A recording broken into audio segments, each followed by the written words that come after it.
देख रहे हैं नेटवर्क 33 राजकुमार के साथ। नेटवर्क 33 की आज की कहानी में आगे बढ़ने से पहले अगर आपने हमारा चैनल अभी तक सब्सक्राइब नहीं किया है तो कर लें और साथ ही बेल आइकन को भी ज़रूर दबाएं।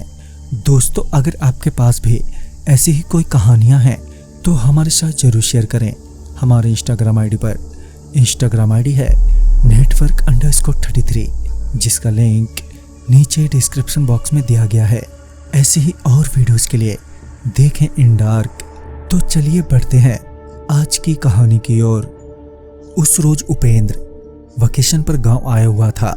संजोग से उस दिन अमावस्या थी। गर्मियों के दिन थे जब वो वकेशन पर आया हुआ था। शाम के वक्त उपेंद्र अपने दादा के साथ खाना खा रहा था। तभी उपेंद्र ने अपने दादाजी से कहा, दादाजी यहाँ तो कुछ ज़्यादा ही गर्मी है, मुझसे तो बर्दाश्त ही नहीं होता, क्यों ना आज छत पर ही सो जाए। इस पर दादाजी ने कहा, बेटा आज नहीं कल सोएंगे। उपेंद्र ने बोला, क्यों आज क्यों नहीं?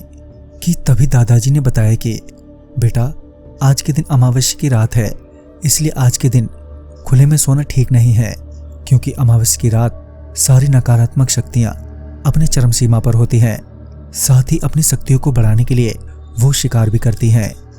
अपने दादाजी की बातों को नकारते हुए उपेंद्र छत पर सोने चला गया।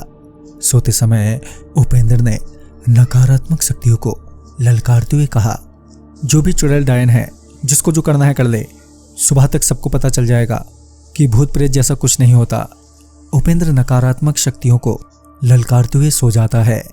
एक तो इतनी गर्मी और ऊपर से मच्छरों का भिनभिनाना उपेंद्र को परेशान कर रही थी, जिस वजह से वो गहरी नींद में सो नहीं पाया।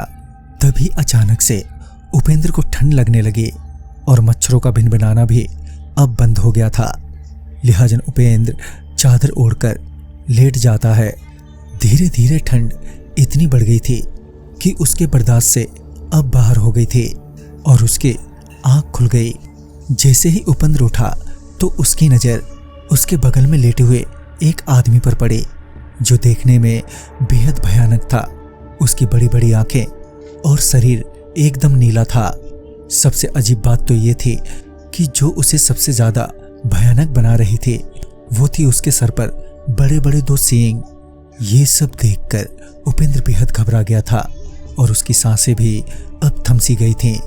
तभी उस शैतान ने उपेंद्र की गर्दन पकड़ ली और उसे चारपाई से नीचे पटक दिया।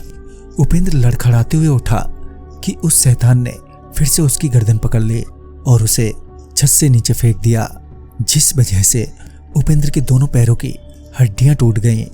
छत से नीचे गिरने की आवाज़ सुनकर घर वाले एकदम से जाग गए और वो घर से बाहर आ गए, जहां उन्होंने देखा कि उपेंद्र गंभीर रूप से घायल पड़ा है और बुरी तरह से करा रहा है। घर वालों को उपेंद्र के पास देखकर वो शैतान वहां से गायब हो गया। कि तभी घर वाले जल्दी से उपेंद्र को नज़दीकी अस्पताल में ले गए, जहां लंबे इलाज के बाद उपेंद्र ने सारी बात घर वालों को बताई। और उस दिन के बाद उपेंद्र अमावस्या की रात को कभी भी रात के समय बाहर नहीं सोया।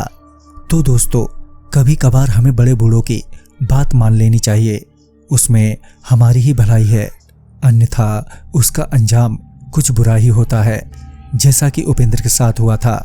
तो इस कहानी में बस इतना ही। कहानी आपको पसंद आई हो तो लाइक शेयर करें और साथ ही हमें कमेंट बॉक्स में ज़रूर बताएं। तो मैं आपका दोस्त राजकुमार जल्द ही मिलूंगा एक ऐसी ही नई कहानी के साथ। तब तक के लिए बाय एंड टेक केयर।